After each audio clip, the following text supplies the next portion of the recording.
we are back once again with Inward Bound for Mindful Living. Mr. Suraj, I think left off, and we had a chat about this as well during the break. We left off with the distinction, as you quite rightly mentioned, about being alone, which is a choice of your own, and loneliness, which is something that is thrust upon you that you have no control over. At least you don't feel that you have any control over.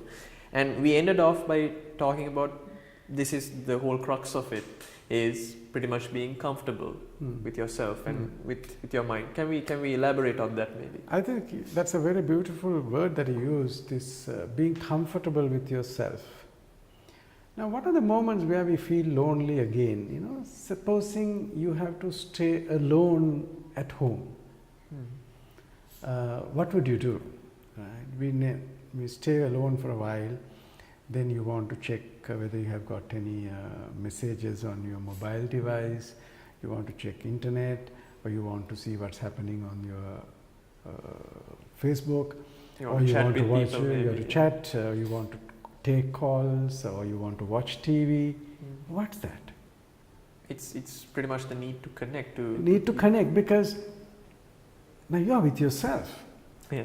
You must be a pretty boring person that you don't want to be with you. Yeah. You want to be some, you know. Yeah, that's true. There's a bit of a escape from your being with you. Yeah. I think this is why sometimes when they put people into prisons, you know, hardcore criminals, they put it into solitary confinement, because it must be so. It's one of the worst punishments. Worst punishments. Yeah. Now, you see, this is a very interesting thing, right? Even in Buddhism, Buddha says that one of the biggest punishments you can give is stop talking to a person. And I remember in school sometimes we were told, you know, don't talk to him today, you know, that kind of punishment. The silent treatment. The silent treatment. Yeah. Because this is so fundamental to us. And I think there is a bit of unhappiness about ourselves. Right. That's why we are seeking out. Now, it is this very fundamental that is making it difficult for you to be with your mind on a particular moment. Because the moment the mind is silent, it's an experience that we never had. Yeah. It is so new. It overwhelms without you realizing. Right. The moment the mind is still, subconsciously it tells, oh, your mind is still, and the stillness goes. Right. Now, this is something people experience when they try to practice mindfulness. Okay. You know, you constantly, your mind goes, not mind goes, but mind grabs onto points, either past or future. So it tries to escape. Escape from this moment. Right. Yeah.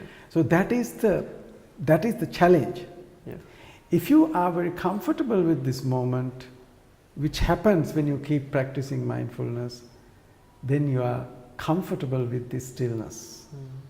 And in this stillness, you experience so much freedom, so much happiness, so much joy that you need to experience to know what it is. Okay. When you don't have that experience, you're constantly seeking out. You can see, right? For example, say people go for a holiday.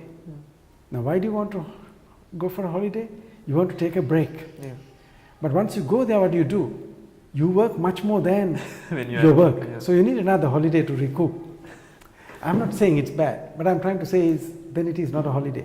So you technically don't have a time for, because people say, I'm going to take some time off for myself. But do you really take time off for yourself? It doesn't necessarily happen. You tend to have that illusion around it that I'm taking time off for me, but whether you like it or not, you have so many other distractions, so many other connections that willingly or unwillingly you become a part of. This is why I call it a skill, to be able to be alone. Right, yeah, definitely. And the other thing is, when you are alone and when you can look at yourself without any filters, then you will see who really you are in this moment. Yeah. What's going on? What are my motives? Right. Then you can look at it and say, why did I do something, if you really want to, Yeah. reflectively. So does this mean that up until this point, most people have not really known who they really are? I think if you really look at some of these concepts, like, this famous concept called Johari window, which talks of things that you know and others know about you.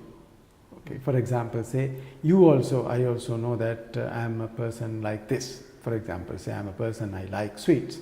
Everybody else knows I like sweets, something like that. Then there are things I know, but others don't know. Those are things that I don't do publicly, and I do some things privately. Then there are things that I do, but I don't know that I am doing. But others are aware of it. Like, for example, say when you speak, if you have various verbal sort of nuances that you use, which you use, sometimes you are not even aware, but others are aware. Right. Okay. But there's another box in this Johari window they talk of. You also don't know, others don't know. Now, if you can become more and more aware of why you are doing something, that's why what we call an insight about yourself. Right. Yeah. Now, when you have the beauty of mindfulness is that once you start practicing mindfulness, you become your own coach. Right.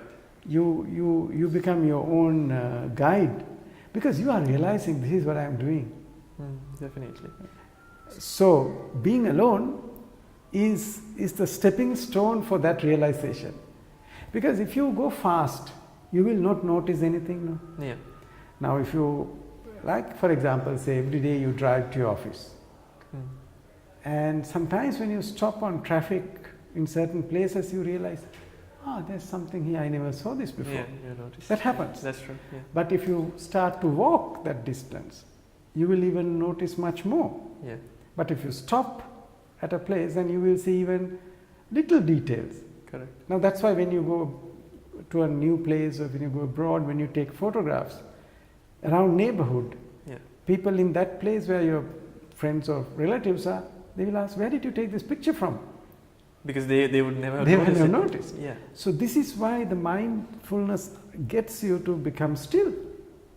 And I think in that context, I mean, we've been having these sessions for some time now.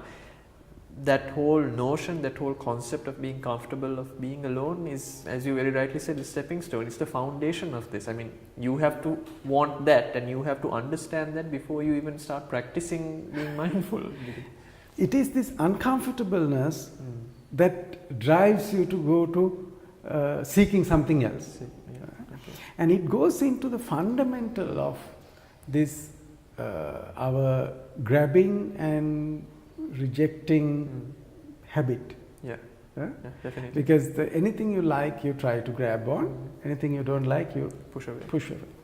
Now, anything uncomfortable, anything not known, unfamiliar, chances are that I don't know. And that's usually human nature as well. If I don't understand it, it's I don't want any part of it. That's true.